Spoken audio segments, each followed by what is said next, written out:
আমি সন্তুষ্ট আমি বিচার পাইছি, আমি বিচার পাইছি, আমি সন্তুষ্ট। তারা আরে আক্রমণ করে, বুঝছেন, তারা আরে হুমকি টুমকি দিয়ে মামলা নিশ্চিত না হলে হয়তো দেখতে জন্য। এই মামলাটা 22/4/2013 তারিখে ঘটনা। এটা হলো 14 গ্রাম ছোট্ট খিল্লে থানাতে অন্তর্গত। এখানে বাদী হইল দেলোয়ার হোসেন, তার ছেলে আনোয়ার হোসেনকে এই আসামিরা তাকে মারধর করে এবং তাকে নৃশংসভাবে হত্যা করে এবং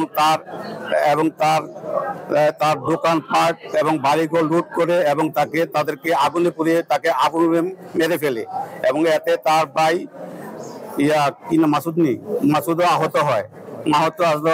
এই ব্যাপারে সরকার পক্ষের মোট আজকে সরকার পক্ষে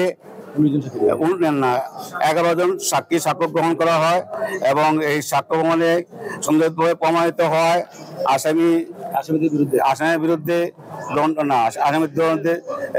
আসামি মোহাম্মদ জিয়াউদ্দিন এবং আসামি মোহাম্মদ জুয়েল রানা। তাদেরকে দণ্ডবিধি 302 এবং 34 ধারায় প্রমাণিত হয় মৃত্যুদণ্ড দণ্ডিতকরণ বিজ্ঞ আদালত এবং প্রত্যেককে 1 লক্ষ টাকা জরিমানা, ওনাদের আরো 1 বছর বিনাশ্রম কারাদণ্ড দণ্ডিত করেন।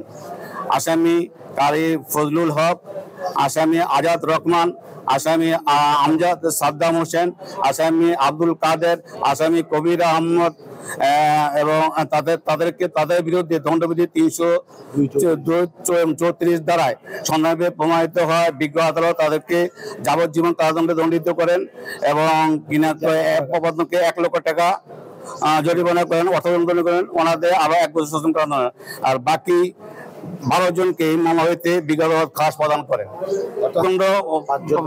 5 জন যাবজ্জীবন হয়েছে আর 12 জন খালাস পাইছে। জি হলো সাবরিনা নার্গিস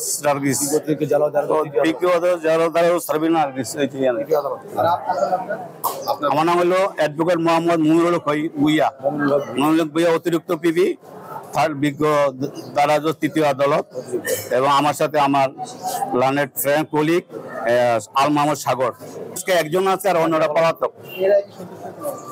বাদী বকিরা আমরা সন্তুষ্ট। উনি যেটা বললেন এটা আসলে আমাদের কোনো করার নাই।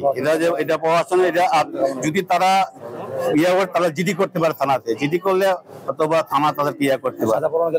সাজা পড়ানো গেলে আমরা দূরত্ব তাদেরকে